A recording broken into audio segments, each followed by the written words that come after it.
Hello friends, good morning everyone. आप सभी का स्वागत है विशेष फिजिक्स के ऑनलाइन क्लास में। तो हम सॉलिड स्टेट फिजिक्स में क्रोनिग-पेनी मॉडल कर चुके थे, ब्लॉच थ्योरम कर चुके थे। अब अपने पास आगे एक छोटा सा टॉपिक आता है, बहुत ही छोटा सा टॉपिक है, जिसे बोलते हैं अपन क्रिस्टल संवेग। यानी कोई सॉलिड आपने पढ़ा है, सॉलिड यानी कोई क्रिस्टल आपको पता है कैसे बनता है। तो किसी भी क्रिस्टल में क्या होता है, आपके पास कोई भी क्रिस्टल में यदि उसको संवेग को डिफाइन करना है, उसकी एनर्जी को डिफाइन करना है, तो आप उसको अलग टर्म से कुछ डिफाइन करते हैं। तो ब्लॉच थ्योरम का यूज लेते हुए इसको जो निकाला गया है वो क्या निकाला गया है, अपन का क्रिस्टल संवेग निकाला गया है और उसकी क्या निकाली गई है, एनर्जी निकाली गई है। तो देखो इसमें होता क्या है, इसमें सबसे पहले आपको समझना है, सबसे पहले इसमें क्या होगा कि कोई भी संचरण नियतांक, कोई भी संचरण नियतांक क्या होता है आप जानते हो, k इक्वल टू 2π/λ होता है। क्या होता है 2π/λ। और संचरण नियतांक कैसे किसे कहते हैं कि जब कोई वेव किसी डायरेक्शन में प्रोपिगेट करती है तो वो उसका क्या कहलाता है, उसके साथ एक संचरण नियतांक आता है। जैसे e⁻i⁴ की फॉर्म में लिखते हो आप, तो वो k क्या होता है, संचरण नियतांक होता है। तो ये क्या होगा, संचरण नियतांक की परिभाषा से k इक्वल टू 2π/λ। अब डी ब्रोगली परिकल्पना, डी ब्रोगली का फॉर्मूला आप जानते हो क्या होता है, लैम्डा इक्वल टू h/p। वैसे आपने क्वांटम मैकेनिक्स में भी पढ़ा है और 12th क्लास में भी पढ़ा है। तो डी ब्रोगली परिकल्पना क्या कहती है कि जो लैम्डा इक्वल टू क्या होगा, h/p होगा, जहाँ पर h क्या है, प्लांक कांस्टेंट है, p क्या है आपका मोमेंटम है, और लैम्डा क्या आपकी तरंग दैर्ध्य यानी वेवलेंथ है। अब देखो यहाँ पे 2π/λ था, तो यहाँ पे 2π/λ की वैल्यू मैं यहाँ से रख सकता हूँ क्या, यदि लैम्डा इक्वल टू क्या h/p, तो मैंने क्या किया, ये वाली वैल्यू कहाँ रख दी, इस समीकरण में। तो ये क्या आ गया, k इक्वल टू 2π/h/p आ गया। अब यहाँ पे क्या देखो, ये p कहाँ आएगा, ऊपर आएगा, तो ये 2πp हो गया, अपॉन में क्या हो गया h, अपॉन में क्या हो गया, अपॉन में हो गया h। अब आप जानते हो कि h और h कट में एक रिलेशन होता है, वो रिलेशन ये होता है कि h कट इक्वल टू क्या होता है, h अपॉन में 2π होता है। या तो इस 2π को मैं नीचे ले जा सकता हूँ क्या मैं इसको इस टर्म में लिख सकता हूँ क्या, p अपॉन में h अपॉन में 2π लिख सकता हूँ। तो ये p अपॉन में ये वाली टर्म क्या बन जाएगी आपकी, h कट बन जाएगी। तो क्या आ जाएगा, k equal to p/h cut. अब ये h कट इधर आएगा, तो ये क्या बचेगा आपके पास, p equal to h cut k। क्या बचेगा आपके पास, p equal to h cut k. तो ये तो आपका क्या परिभाषित होगा, यहाँ पे जो किसी भी क्रिस्टल का मोमेंटम होता है, किसी भी क्रिस्टल का संवेग होता है, वो यहाँ पे क्या होगा, डिफाइन होगा। नेक्स्ट बात करते हैं अपन कोणीय आवृत्ति की परिभाषा से। अब कोणीय आवृत्ति जानते हो आप क्या होते हैं, ओमेगा इक्वल टू 2π/t, ये भी फॉर्मूला पता है। एक रिलेशन आपको ये भी पता है कि जो फ्रीक्वेंसी होती है न्यू, वो किसके व्युत्क्रमानुपाती होती है, टाइम पीरियड के यानी आवर्तकाल के। तो new is equal to 1/t लिखा हुआ है, ये आप जानते हो, ये क्या आपकी आवृत्ति है। और ये क्या आपकी कोणीय आवृत्ति omega is equal to 2π/t। अब t की वैल्यू रखनी है तो आप यहाँ से रख सकते हो, t को इधर ले आओ, तो ये क्या बनेगा आपका, t इज इक्वल टू 1/न्यू बनेगा। क्या बनेगा, न्यू बनेगा। तो ये हो जाएगा t इज इक्वल टू 1 में न्यू। अब मैं क्या करूंगा, इस t की यहाँ पे ये वैल्यू रख देता हूँ, तो 2π अपॉन में क्या हो जाएगा, 1/न्यू। यदि मैं h से क्या करूँगा, यहाँ पे गुणा भाग कर दूँ, h से मल्टीप्लाई डिवाइड कर दूँ, तो h से क्या, ये न्यू तो ऊपर आ जाएगा, 2π न्यू बना, h से क्या किया मैंने, मल्टीप्लाई डिवाइड किया, तो ये हो जाएगा। और आगे क्या रहेगा, ये देखो ये वाली जो टर्म होती है E इज इक्वल टू क्या होता है आपके पास, h नहीं होता है। जानते हो आइंस्टाइन का रिलेशन क्या होता है, E इज इक्वल टू, यदि फोटोन के रूप में देखना है तो E is equal to h nu लेते हो, या फिर E is equal to mc² लेते हो। तो फोटोन के रूप में या आवृत्ति के रूप में देखना है तो क्या लेते हो आप, E is equal to h nu. तो ये हो जाएगा आपके पास E is equal to h nu. तो E के बन जाएगा यहाँ पे न्यू h की जगह तो 2π, और इस 2π को मैं यदि नीचे ले जाऊँ तो ये E तो ऐसे का ऐसे रह गया, ये 2π इसके नीचे जाएगा, तो क्या बनेगा, h अपॉन में 2π।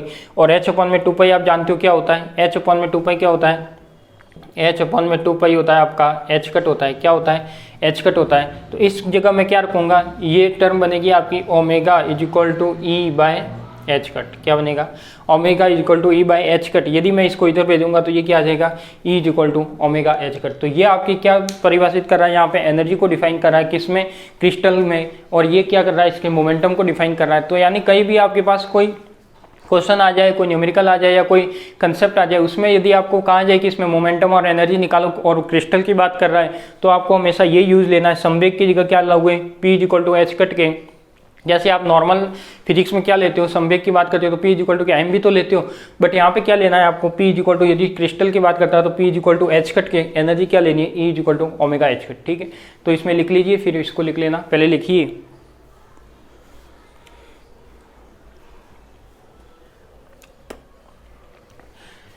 टॉपिक लगा लीजिए क्रिस्टल संवेग।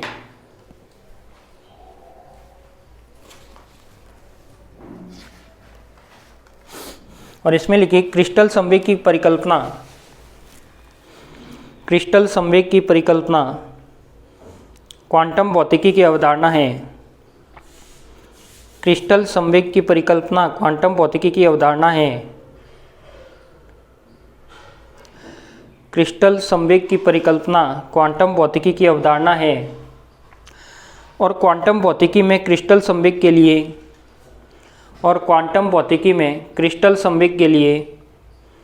निम्न परिणाम प्राप्त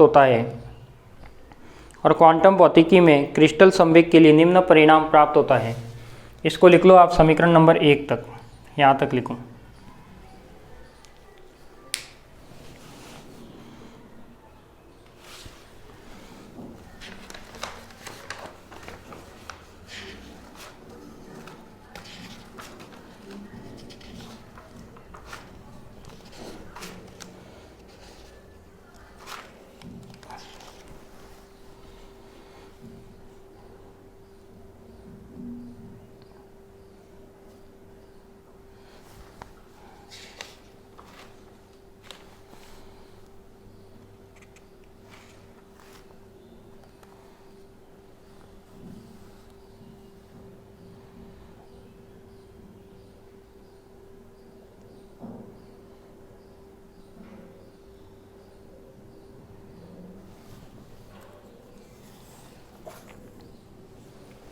लिख लिया?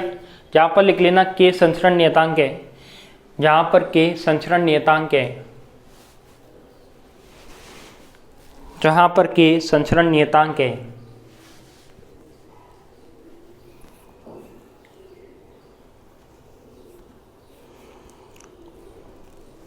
फिर लिखना इसके आगे कि समीकरण 1 क्वांटम यांत्रिकी के आधार पर, समीकरण 1 क्वांटम यांत्रिकी के आधार पर, समीकरण 1 क्वांटम यांत्रिकी के आधार पर क्रिस्टल संवेग को परिभाषित करता है,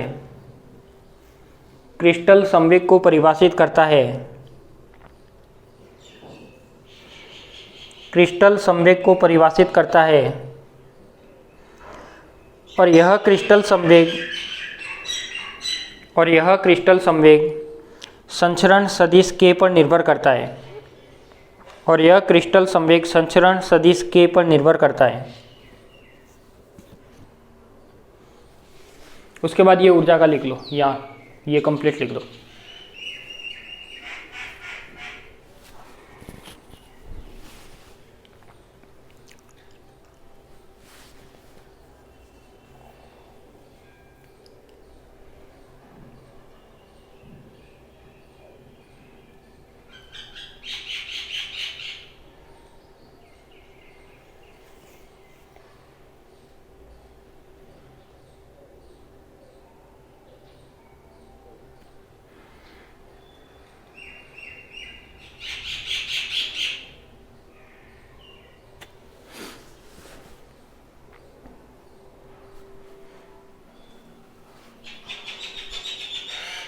लिख दिया? तो ये क्या था आपका, यहाँ पे ये क्या निकली, अपनी एनर्जी निकली। इसके भी आगे एक लाइन लिख लो, समीकरण नंबर 2 दे दो इसे। इसमें लिखो समीकरण 2 श्रोडिंगर यांत्रिकी के अनुसार, समीकरण 2 श्रोडिंगर यांत्रिकी के अनुसार ऊर्जा को निरूपित करता है। समीकरण 2 श्रोडिंगर यांत्रिकी के अनुसार ऊर्जा को निरूपित करता है।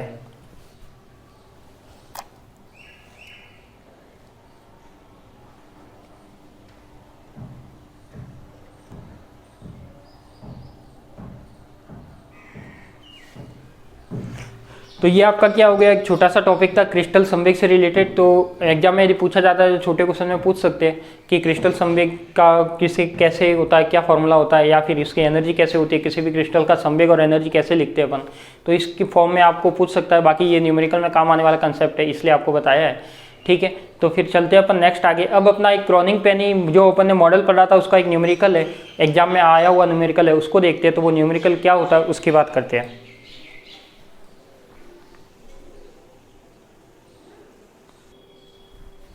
तो ये आपके पास न्यूमेरिकल है, देखो यहाँ पे कि क्रॉनिक पेनी मॉडल से जुड़ा हुआ है, इसलिए मैं यहाँ पे करवा रहा हूँ। ये आपके एग्जाम में आ चुका है एक बार, एक या दो बार। तो ये क्या कहता है कि क्रॉनिक पेनी मॉडल का उपयोग करते हुए सबसे पहले क्या करना है, क्रॉनिक पेनी मॉडल का उपयोग में यहाँ पे क्या उपयोग में लेना है आपको, जो आपकी क्रॉनिक पेनी समीकरण आई थी मॉडल की लास्ट में मैट्रिक्स को सॉल्व करने के बाद, वो वाली समीकरण यहाँ पे काम में लेनी है। क्या लिखा है कि क्रॉनिक पेनी मॉडल का उपयोग करते हुए अब इसमें p को क्या मानना है, लेस देन 1, यानी 1 से क्या मानना है, बहुत ही छोटा मानना है। के लिए सिद्ध कीजिए कि निम्नतर ऊर्जा बैंड में k = 0 पर ऊर्जा का मान निम्न होता है। तो देखो सबसे पहले इसका सॉल्यूशन क्या करना है, आपको सिद्ध करना है कि ऊर्जा कितनी होती है, ये वाली होती है। अब इसको सॉल्व कैसे करेंगे, इसको सॉल्व इस तरीके से करेंगे। देखो सबसे पहले तो क्या करोगे आप, क्रॉनिक पेनी समीकरण, क्या करोगे आप, क्रॉनिक पेनी समीकरण से। अब क्रॉनिक पेनी समीकरण आपको याद होनी चाहिए, क्या होती है, p sin alpha a upon में अल्फा, ये अल्फा इधर था तो ये इधर ले लिया, और क्या था आपके पास, cos अल्फा a = क्या था आपके पास, cos a था। बताओ यही था क्या, यही था, cos के यही था। अब मैं क्या करता हूँ, यहाँ पे सबसे पहले क्या पूछा इसने, k = 0। जब इस क्वेश्चन में दिया हुआ है कि जब k = 0 होगा, इसका मतलब यहाँ पे cos 0, और cos 0 की वैल्यू कितनी, 1, तो ये हो जाएगा अपने पास p upon alpha sin alpha a cos alpha a = 1।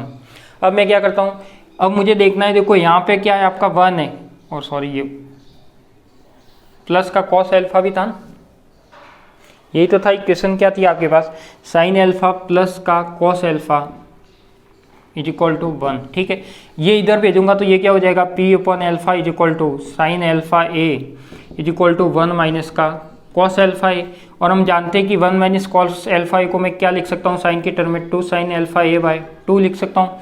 यहाँ पे क्या आ जाएगा, इसका मैं यदि मैं मल्टीप्लाई डिवाइड करूँ 2 से, तो 2 alpha a sin 2 alpha a, इस कर सकता हूँ 2 से मल्टीप्लाई डिवाइड, तो ये क्या हो जाएगा, p अपॉन में 2 अल्फा a, और ये बन जाएगा आपके पास 2 sin अल्फा a/2।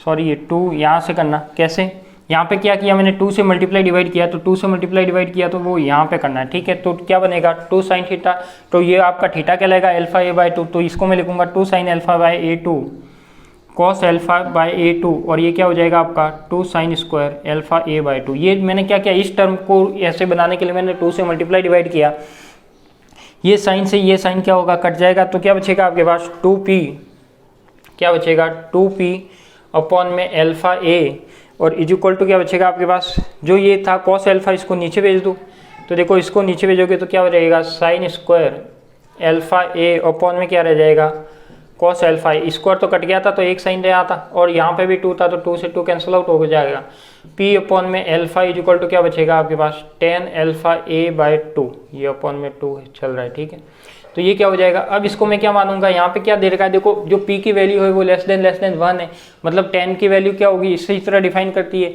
तो ये हो जाएगा, इसमें p क्या है, छोटे से छोटा है, तो मैं इसको इस तरीके से लिख सकता हूँ 10 अल्फा a होगा, इसको मैं किस तरीके से लगभग लिखता हूँ अल्फा a/a, तो ये क्या हो जाएगा, p = में अल्फा a = अल्फा a/2। यदि मैं इसको उधर भेजूंगा तो ये क्या हो जाएगा, अल्फा स्क्वायर a² अपॉन में 2। अल्फा की वैल्यू जानते हो क्या होती है, अल्फा स्क्वायर की वैल्यू होती है 2me अपॉन में क्या होता है h², तो ये क्या आ जाएगा आपके पास, तो ये आ जाएगा p = अल्फा स्क्वायर की वैल्यू रखोगे तो 2me अपॉन में क्या आ जाएगा h², क्या आ गया, p की वैल्यू, अल्फा की वैल्यू रख दी तो 2me अपॉन में h², तो ये वैल्यू रख दी, a² यहाँ पे था ही आपके पास, और 2 क्या था यहाँ पे था ही, तो देखो इसमें कुछ मिस्टेक थोड़ी आ रही है, अल्फा स्क्वायर a² हो गया, हाँ 10 अल्फा a की जगह क्या रखना है आपको, 10 अल्फा/a रखना है, तो यहाँ भी a आएगा, तो नीचे भी क्या आएगा आपके पास, a आएगा, तो ये a तो आएगा ही, यानी ये a से कैंसिल आउट भी कर सकते हो डायरेक्ट, यदि करो तो आपके यहाँ पर a आ रहा है तो कैंसिल आउट तो कैसे करोगे, देखो p = 2me अपॉन में h² रख दिया मैंने अल्फा स्क्वायर की जगह, a²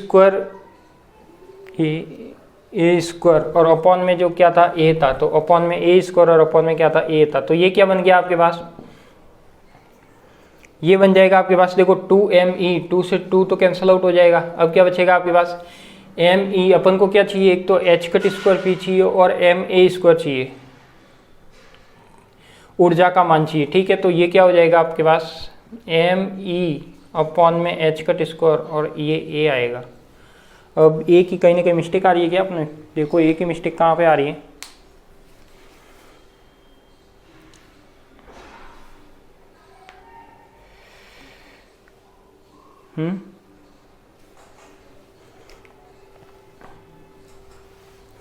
कहाँ पे मिस्टेक आ रही है? देखो tan अल्फा ए था, उसकी जगह मैंने क्या रखा, अल्फा ए बाई 2 रखा। तो यहाँ ये कैसे लिख दिया, समझना एक बार कि क्या मिस्टेक की है मैंने यहाँ पर। ये वाला तो सही किया, इसमें तो कोई मिस्टेक नहीं है। पी अपॉन में अल्फा ए आ गया आपके पास tan alpha A by 2। tan alpha A by 2 को मैंने अल्फा ए बाई, अच्छा ये मिस्टेक की है। यहाँ पे क्या आया था, tan अल्फा ए बाई 2 था। अब इसको मैं ए थोड़ी लिखूंगा, ये tan अल्फा बाई 2 तो है, तो ये तो क्या रहेगा आपके पास 2 ही रहेगा ना।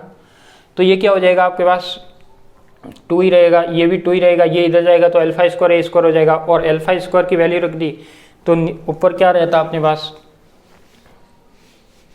क्या रहेगा, ये तो अल्फा स्क्वायर की वैल्यू, और ये क्या रहेगा आपके पास ए स्क्वायर बाई 2। 2 से 2 कैंसिल आउट हो जाएगा, तो बचेगा आपके पास एम ई ए स्क्वायर अपॉन में एच कट स्क्वायर।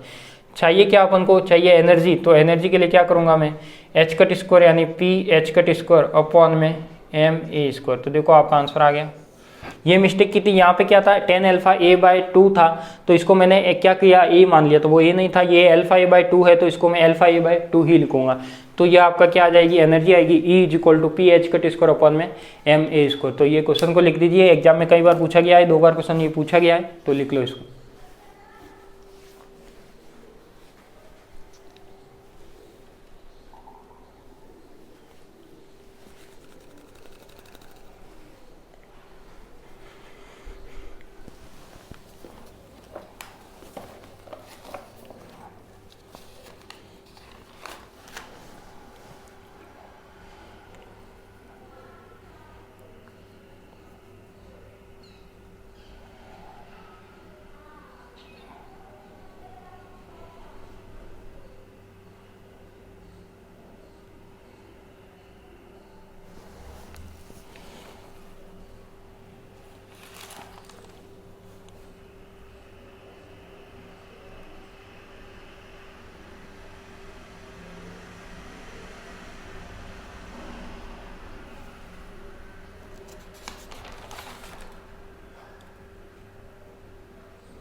लिख दिया।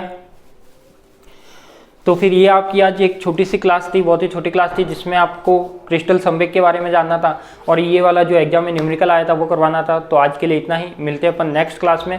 आपका जो नेक्स्ट टॉपिक रहेगा, अब आपके पास 2 टॉपिक बचे, एक तो इलेक्ट्रॉन का प्रभावित द्रव्यमान से रिलेटेड है, कुछ न्यूमेरिकल है, कुछ थ्योरम है, और एक बचा है आपके पास हॉल इफेक्ट। ये दोनों होते ही आपका ये चैप्टर क्या हो जाएगा, खत्म हो जाएगा, चैप्टर खत्म होगा, यूनिट नहीं। ठीक है, तो मिलते हैं अपन नेक्स्ट क्लास में नए टॉपिक के साथ। आप सभी को धन्यवाद।